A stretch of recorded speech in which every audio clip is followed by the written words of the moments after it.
episode 5 of my series Public Art and the Economics of Imagination, where I investigate the radical potential of public art by questioning the economic structures that operate behind the scenes, made with the support of King's College London, Future Narratives Lab and Art School Plus, as well as Professor Schanbaum of Coventry University.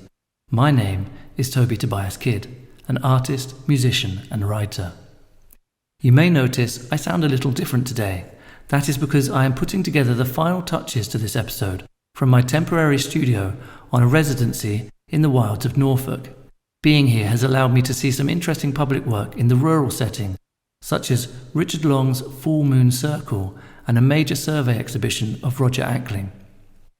In this episode, we hear from Fatoş Üstek, a curator and writer. She was recently the curator for Frieze Sculpture 2023 and has previously curated internationally across large-scale events, exhibitions, arts festivals and biennials, as well as directing arts institutions and commissioning artists in the public realm. One thing I like about her approach is how she brings in multiple perspectives and interests, which is illustrated well in her talk at the 2022 opening of artist Yukako Tanaka's solo show at the Daiwa Anglo-Japanese Foundation in London, where she discusses the philosophical and scientific nature of the work on show. Üstek is founding co-director of the organisation Frank Fair Artist Pay with artists Anne Hardy and Lindsay Seers, and has a book out that I'm particularly interested in which she discusses the challenges facing the art world today, offering a new model of art institutions. We actually recorded this interview before the book was out, but now you can buy The Art Institution of Tomorrow and read it yourself. Maybe we could start by telling us a little about your work on Frieze Sculpture 2023. I think you brought your own sensibility to it, the more expanded idea of sculpture, perhaps. Absolutely. Thank you so much, Toby, and thank you for the invitation. It's really a pleasure to be in conversation here with you today. Frieze Sculpture is really dear to my heart, and I'm delighted that Frieze organization invited me, as well as gave me freedom to reimagine what Frieze Sculpture is and what it could be. And for me, building a new vision is always and almost the most exciting thing. I love carte blanches. I love when people say, "Hey, we want to do a project," and these are the tools, but the road is for you to pave, is something that really kind of brings me to life. So with Frieze Sculpture, it was quite interesting to look at it from a new perspective, in the sense in which there was a very strong curatorial voice and consistency throughout the first 10 editions, which is of course due to them being curated by one person, Claire Lilly, who is now at the helm of Yorkshire Sculpture Park. And I was also very much interested in what she was doing and how she was placing the works in relationship to one another and in the context of the English gardens. So what I wanted to do was, in a way, bring a new take that is slightly bringing a twist to the tradition of Frieze Sculpture, in the sense in which, as you mentioned and alluded to, expandedness, the notion of expandedness, especially in the public realm, is very important, and it's historic, especially in the 70s, as part of the, even before it was called institutional critique, how artists stepped outside of the demarcations of the white cube or the museological contexts, and that gave rise to land art. So we have the seminal text by Chris Kraus about sculpture in the expanded field. So I was very much interested in what is happening in 2023. Almost 50 years after, how could we understand and rethink about what happens in the public realm without necessarily only limiting ourselves with the proliferations of artistic practices that evoke the sensitivities and the interventions that land artists did, or artists who worked with land art did. So in that sense, I kind of wanted to carve out a space for sculpture and look at its expanded notion of sculpture, that in a way, the experience of sculpture that pronounces and amplifies the contrast between the monumental and the ephemeral. Because when we think about monuments, most of the monuments need to have that monumental scale, because either they represent a certain nation identity or a sentiment or a specific moment, time in space, time in reality, that necessitates scale. But I was very much interested in bringing other sculptural thinking, sculptural formations, which also played with the scale, that it, somehow almost like to their detriment. They were not glorious. They were not, like big and shiny and colorful. So in that sense, it was very important for me to open that scale. And then I also wanted to bring artists who are working with the medium of sculpture, which, primordially thinking in sculpture, but then employing aspects of other media. That could be sound. Last year, for the first time, we actually had a sound piece installed in Frieze Sculpture. That could be performance. We had multiple performances happening, either for Holly Stevenson's piece, The Debate, or for Jill Bladley's, which became the Hop Square, which we can also talk in detail about it. We had an augmented reality work by Gülsün Kara Mustafa. So it was very important to also kind of like still think about sculpture, still think about the sculptural realm and the publicness, the public situatedness of that art experience, art encounter, but also slightly give more freedoms. And those freedoms also married with artists and artistic practices that were very diverse, like artists either working with diverse materials such as ceramics we had last year, or glass, as well as bronze, and but it was really about like, what are the other materials being in use when we are thinking about sculpture today. And I also wanted to really kind of like expand the demographics of representation in all ways possible. So last year, for instance, we had more female sculptors than male sculptors in the selection, or we had sculptural artistic practices that came from non-Western traditions of art making. So for me, that expandedness was, operating on multiple levels.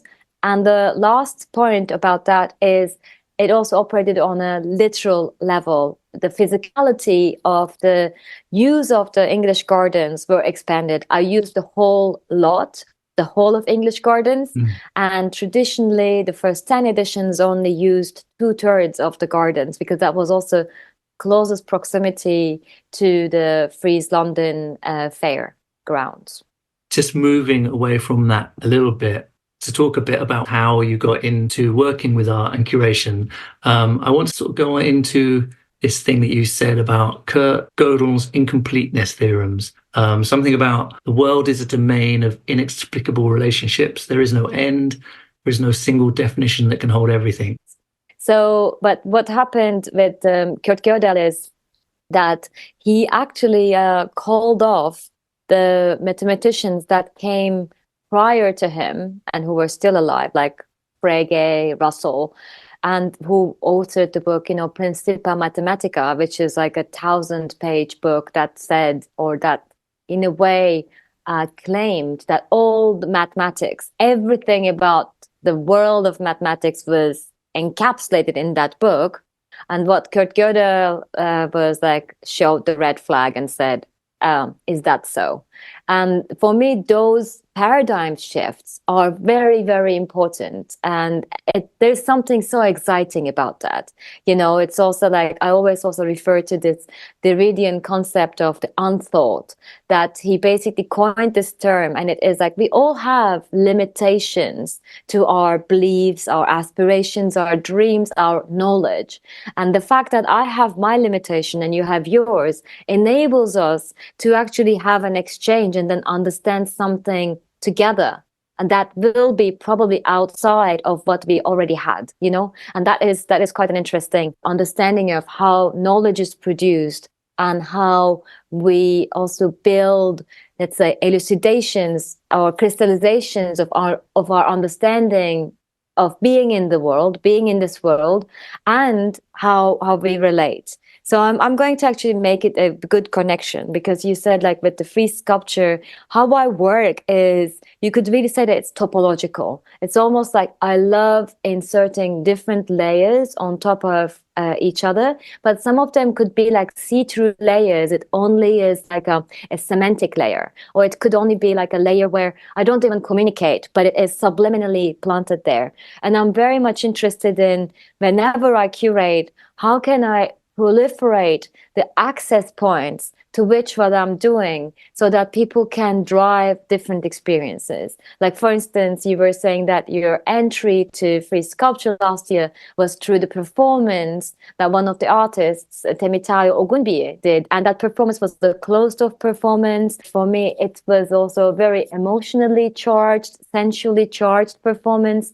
So it was quite interesting that that was your entry point to Frieze Sculpture. And I wonder, like if you ended up discovering some other artist or artistic position, or it made you think something else. And that's how I like thinking about my curation. And that's how I connected to mathematics, because I studied abstract maths, like proof-based mathematics. And Gödel's incompleteness theorems are actually topological theorems, where he has proved that the existence and the counter-existence of an entity can coexist the same reality plane, which might sound super abstract, but like the shortest version of it, like the condition of being with and without can coexist without being a negation to one another, without creating a friction, and normally in our daily life, we work with these binaries, like we say, oh, this jumper is black, not red. But, like, imagine these like different positions, different propositions are coexisting in the same reality plane. And that does not kind of like make that reality plane collapse onto each other. Anyway, there are two incompleteness theorems, but this is the first of them. So in that sense, what I am interested in is incompleteness in a way that it's not in the form of lacking something, but in the form of openness, that it can be, like it can be porous, that it can also bring in different inspirations, interpretations, or experiences onto the, let's say, ground of the exhibition that I have, catalyzed, or I have planted the seeds of. So coming very closely to your question,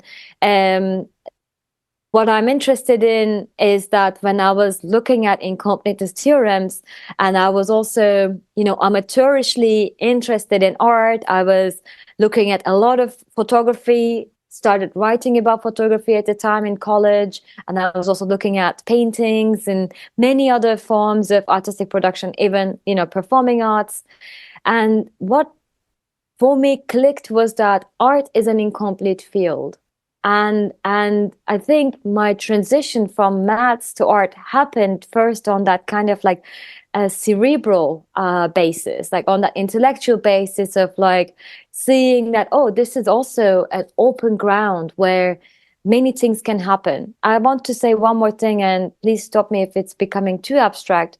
But for me, that is also how I kind of like have built my curatorial practice. So for me, curating is beyond the selection and assembly of art objects or art experiences into a room or into a context. Every time I'm very much interested in, and that comes from mathematics, the interrelationship between the objects and the conversation that is happening on a mutual basis and on a collective basis. And, like in mathematics, especially in topology, if you want to have a field, in that field, every entity that is part of your field and every possible relationship and the outcome of that relationship needs to be part of that field. So, but with incompleteness, that is not necessary. I'm maybe making it too abstract, but for me, like when I make group exhibitions, it's not the singular work. It's always like, what is that diegetic relationship that it is entering in with the context in which it is shown, as well as with the other works that are in its close or distant proximity. It makes me think of the sort of quantum theories of things existing and not existing. Is there a relationship there? It's totally different, because with the quantum, the matter antimatter also like being able to swap places, or like you can't like know where the object is, or either you can know its velocity or where it was, is not the same thing. With incompleteness theorems, it's really about these kind of like topological fields where because why topology really exists is that it is almost like the testing ground, the example field, where you test things in that kind of imaginative space, and once things work out, then you actually bring them to the ground, to the actual numbers, zeros and ones, and the kind of like at the tangible mathematics, and then that's where you operate. And like one correlation I make is with actually Agamben, Giorgio Agamben's concept of like how societies realize themselves in the eye of the example, and how those examples are very important in the sense that the example could be about values, ethics, or about certain stature, or it could be about certain gestures. So it can maybe like get connected to social theories more than the quantum. So you've got, your experience is pretty wide. You've worked with all sorts of different kinds of spaces, locations, like sort of institutions, public realm. I'm sort of wondering if there's any sort of obvious differences in the way that you feel when you work with these different kind of places, or different areas are highlighted for you, maybe. So there is a consistency in the way in which I approached everything I do, and on many levels, and in many ways. So for instance, one thing that is very important for me is to have, or let me put it this way. So I don't make a priority of the projects that I work with. So for instance, if something is much more visible, then I work more on it, or something is going to be less visible, I work less on it. I give my full attention to everything I do. And for me, that is very important to be present, even if I'm doing a lecture for 5 people, or if it is for 500 people. So I try to show up the way I show up to everything. Same thing I did, for instance, for FIG 2, I was just mentioning, I curated 50 exhibitions in 50 weeks. So every week in a new show, and we only had like 11-hour turnover time to deinstall a show and reinstall another one, and have an opening, and then end up in a pub. So exactly, always happened every Monday in 2015. But for me, one thing that was very important was that the artists I work with would have the same amount of energy, the same amount of openness, enthusiasm, and passion, even though if they are an artist I'm working with for week 2, or week 12, or week 25, or week 47, and that's what I try to do with all the different projects I do. It doesn't matter if it is Frieze Sculpture, or a collection exhibition happening in a commercial gallery context, or, like a lecture series, etc. So that is my consistency. But of course, like what is different is the challenges those contexts bring. Like working in the public realm has a lot of different, let's say, dynamics, parameters that you need to make sure that you are always seeing the big picture. I love structure, I love planning, I love details. And so for me, it's like very important, like for instance, last year when we were doing Frieze Sculpture, I knew every sculpture's size, weight, material. You could call it a bit nerdy. Did I need to know it? I actually did, for my personal reasons, because that's how, when I'm deciding on the layout, for me it was important that I treat it like an exhibition, that there were sight lines, there were almost like connecting threads or leitmotifs that were crossing across different, like groupings of sculptures, etc. But for me, the weight was also very important. That also is a feature of a sculpture that you need to know.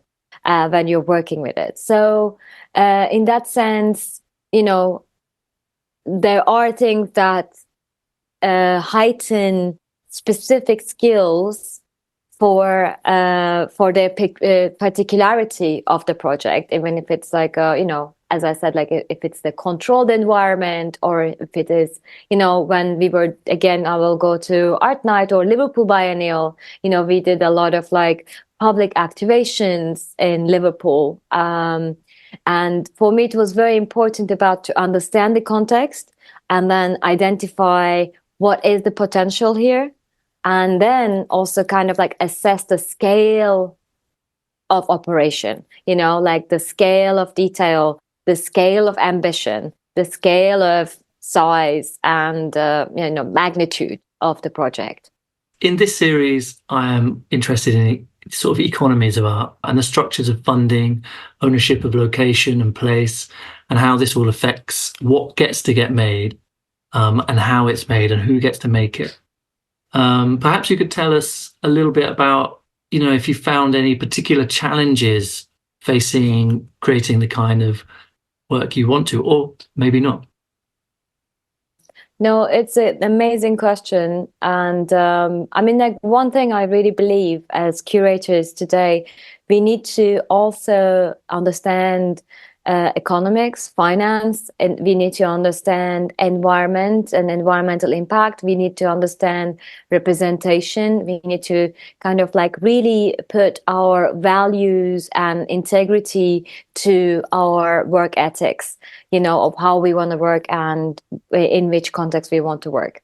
And you are so rightly pointing out that, like public realm is an expensive field, because it costs a lot to just install and deinstall an artwork, let alone its costs for fabrication of durable materials, and let alone the insurance costs, or even the kind of like the timelines in which it operates. Like most of the time, I also do other public realm projects, like the artists minimum need to work on a public realm project for 6 months to a year, and that is a minimum. It could also be 2 years, 3 years. Like when we were commissioning or working with Dohosu for his project, Bridging Home, London, which was his like childhood home that landed on the pedestrian bridge on Wormwood Street next to Liverpool Street Station. Yeah. We started working on that project in 2016. We unveiled the project September 2018. So public realm is also not as immediate as institutional context, where you can actually, of course, institutional contexts are also not as spontaneous as I would, prefer them to be honest. But it really is about like permissions, planning, and all the parties that are involved to be on the same page. And there's certain scenarios where you need to make sure that the art object that you're placing there is bomb proof. It's not a like a straightforward context of you make the artwork and it is made of marble and here you go and place it. So what I want to come to this is like, when also like rethinking Frieze Sculpture last year, I was also very much interested in inviting artists who've never had an experience of showcasing in the public realm, or artists who basically didn't work with different materials or scales for their production. So what was important was that we also had first time actually very young galleries participating in Frieze Sculpture. It's not an easy feat, but what we did, and that's what I am doing more of, is even though it is under the umbrella of enterprise, of a commercial framework, Frieze Sculpture is the only free and open for all activity of Frieze brand. So, and it also is on for six weeks, and it receives a flow of audiences that are coming from all these different kind of like socio-economic circumstances. So the reason I'm telling you this is that this fact enabled us to apply for funding from international trusts and foundations to support some of the works in the park. This also enabled us to also approach to some organizations and to kind of like engage them to commission, to collect before the commission was realized, actualized. And the last one we did was like, we actually did a fundraiser. I mean, like when I say we, it's mostly like the artist and the gallery taking the lead. I'm on the support case, like either through supporting with networks or supporting with documents or letters and texts, etc. But one of the artists did a fundraiser where they did a smaller version of their sculpture that was planned and not realized, and those editions were sold to collectors. And the proceeding amount was used for the production of the sculpture. So we are exploring different proposals, different possibilities of raising funds that will enable younger artists, mid-career artists, or established artists with less financial means or lesser financial backing to be able to realize their ambitions in the public realm. And there's going to be even more news coming up on that front, because that is really something that I'm very passionate about. I'm very interested in always also growing and expanding the pool of artists I work with. So, for instance, when I was doing FIG 2, 50 exhibitions, and you literally have no headspace to plan what's coming next. But I gave myself multiple different obstructions. But one of the obstructions was that I don't want to work with my comfort list. I want to discover new artists. I want to work with artists that I've followed their practice but haven't had the chance to work with. And 70% of my program, which was like 60 artists, were all the artists that I either didn't know their practice that existed or that we have had a chance to collaborate. So for me, the same thing applies to Frieze Sculpture. Of course, it is so important to also work with artists who are established and backed by, strong galleries. And, there are very strong practices out there. And it really excites me to have had Yinka Shonibara there last year, or Louise Nevelson, those seminal works. But I'm also interested in how can we create, that kind of like layers of meaning through curatorial frameworks. How can we create a multitude of voices in an exhibition where it's always like kind of like generating new experiences for all the parties involved? So for instance, for Yinka Shonibare, it is also an experience to be part of that exhibition with Zach Ove. I mean, I'm sure they knew each other before, or Temitayo Ogumbi, or as well as Lily Wren, or, like Amy Stevens. So artists that are lesser known. So when I'm coming back to your economy question, it is a very important and timely question now as well, because I feel we need to kind of like change the frameworks in which we operate. I'm looking at how could we build restorative systems, like regenerative structures. And for instance, with Art Night, I started the legacy scheme where 5 works, joined public collections or they were realized permanently. So same thing I want to actually achieve at Frieze Sculpture to see. I mean, last year we had more than half of the works sold, and they joined either international public collections or private collections. So I'm very much interested in the public aspect of it, of course, because then that also has a different longevity and a different exposure. But really trying to also tackle the question of the environment and the expenditure. So most of the new commissions last year were actually produced in the UK. So that was also not only to decrease the shipping costs, but also to kind of like really monitor the carbon print that we generate.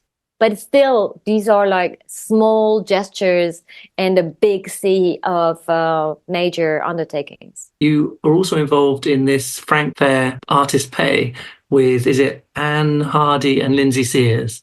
So this is about also like the sort of day-to-day side of the economics of artists, right? Thank you for bringing Frank up. And it is a very, very important and is a passion project that started during the pandemic for me, Anne and Lindsay.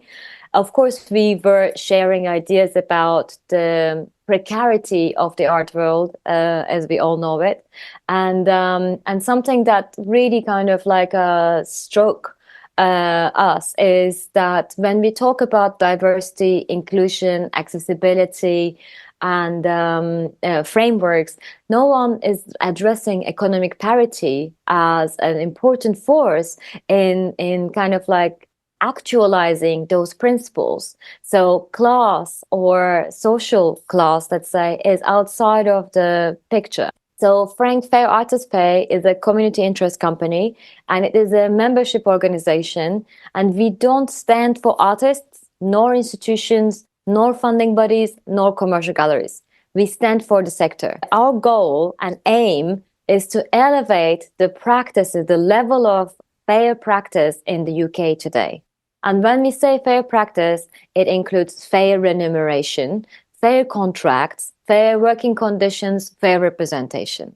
So it is a wider framework, and we are set to change the mindset because the conversation is not changing since 50 years. And there's one work by Lindsay Seers. She made this beautiful video piece that is also sourcing some text from Hollis Frampton's letter to MoMA on the basis of his retrospective where everyone but himself is paid. And this is from 1972. So 50 years on, nothing has changed, or not much, not nothing, not much. So what we want to really do is like change the conversation and the mindset. And how we do it? So we have developed a set of principles. So those principles are fair practice principles, and we have guidelines that are associated to it that could help people to really understand what fair practice is. And we have developed a conceptual fair pay calculator, and that fair pay calculator is not like the Hitchhiker's Guide to the Galaxy, gonna generate a random 42 or say, okay, pay the artist £512 and you're good for your fair deeds.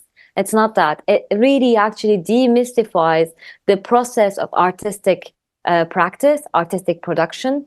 So in a way that through taking the artist, you can, the conceptual fair pay calculator can be used by artists, funding bodies, commissioning bodies such as institutions or other partners, or even commercial galleries to estimate the amount of time, labor, and professionalism they are requiring from an artist on that specific, let's say, collaboration. And we've kind of like divided our collaborations as like solo shows, group exhibitions, existing work, adapting existing work, or new commissions, etc. But it is very detailed with that. And the last one that we're doing is we're building a source of documents that we call it like artist questionnaire, contract checklist, because there is a huge conversation about contracts now, and then everybody's building like new contract templates because the contracts that we use in the art sector is slightly, an adaptation of either like architects using the same contracts, or designers, or even carpenters. So we want to make sure that artists are recognized as professionals. So as professionals, they need to have specific rates, but we are not recommending rates, but they also need to have specific treatments for their profession. So the questionnaire and the contract checklist will form the basis for any contract that they will sign. So what we are trying to do is like with that process document, we are actually creating transparency and also more clarity to understanding what each party is expected to bring to the table and what each party is providing. Yes. So this is a very important, passionate work, actually, because I think like the fact that we are still having the situations in which artists are not paid, let alone paid properly. And we are talking about, building an inclusive, diverse world for ourselves. That is a primordial focus we need to pay attention to. touched on something there that I think is really, really interesting in the world, which is that so often artists and art, the way they're valued, the way that it's understood is all through other disciplines. Intrinsically, we don't quite understand if it should be valued for itself or how does it work itself. You are writing, or have you written a new book, The Art Institution of Tomorrow? And so it talks about the challenges and then ways to sort of, I guess, shape new institutions to face these challenges, which I guess we've already talked a lot about them. But maybe you'd want to just finish, before we finish up, say something about what these might be and what the book is sort of doing. I've been looking at institutional frameworks and practices and building ideas where current institutional practices could be better. And my main argument in the book that I wrote is that institutions, I believe, are stagnating. And there are many reasons to that: internal problems, external pressures. The century that we live in, 21st century, is unlike any other. On many levels, there are seismic shifts. And the reason that they take place at a seismic level is because of the mass adoption of the internet, and that we're living in an era where we are overconnected with one another, and that kind of interconnectivity or let's say immediate amplification of instances is creating a wider, bigger challenge for institutions to respond to. And I believe, one of the reasons stagnation is happening is because there is no space for institutions to even build a response. They're becoming more and more reactive. So there are many reasons that I uncover in the book, and the introduction especially. But what I wanted to do, as I mentioned before, I'm a solutions person. So I thought, okay, what could be a new model? And the model that I'm suggesting is not the only one. I think it will be one of the many, but I am also showcasing the direction of travel for institutions, and that is looking at, structural reformation, that is looking at, again, a mindset shift, a paradigm shift in the way institutions are run and perceive themselves and position themselves in society. And I'm also looking at some practicalities, such as the business model, because I feel the kind of dependent business model is also one of the key reasons for the stagnant state that institutions are in today. So maybe you could share a little bit more, just before you go, of where people might be able to find out what you're up to or what you're doing, where people can come and see the next thing you're doing. My book is going to be out on the 26th of April on all the bookshops. I will be very interested in what the readers think if they have a chance to read the book. It's a very concise book because it's from the series Hot Topics in the Art World by Lund Humphries, published in collaboration with Sotheby's Institute. So those small, colorful books, even though the subject is very big, it is a kind of an easy read, I believe. And then I am working on making another publication with Konrad Shawcross, because we didn't have a chance to talk about it, but 20 years later, I went back to the mathematical context, and I have curated a show with Konrad Shawcross at the Mathematical Institute in Oxford University. So, and the exhibition opened in September 2022, and it was supposed to close down last October, but because of interest that we collated, we extended the exhibition until end of June. So we are making a publication now, and we did this incredible lecture series. I'm not taking credit to myself, but to all the outstanding people we had as speakers. I think you would be very interested, Toby. One lecture was with Sir Roger Penrose, the Nobel laureate who actually won the Nobel Prize on his work on black holes, with quantum physicist Carlo Rovelli and Konrad Shawcross. It was on imagination. So we kind of picked concept topics that would resonate with the scientific frameworks of understanding the world of realms and the artistic means of understanding or engaging with that world. And so the book is going to come out in June, but we will do an event in Oxford if people feel like traveling, and that will be also the last chance to see the show. It is Conrad's largest UK survey exhibition that is on 3 floors inside and outside the building. And then we have Frieze Sculpture in the autumn. And hopefully Frank, we are planning the launch of Frank's tools by end of March. So it is quite a busy year, but looking forward to meeting people in all the different occasions. Thank you so much to Fatoş Üstek. I think we can all find something exciting in the concept of art as an incomplete field, a space to build knowledge together. We will leave a link below to the Frank Fairpay website, and I hope you enjoyed this episode. I will see you next time on Public Art and the Economics of Imagination.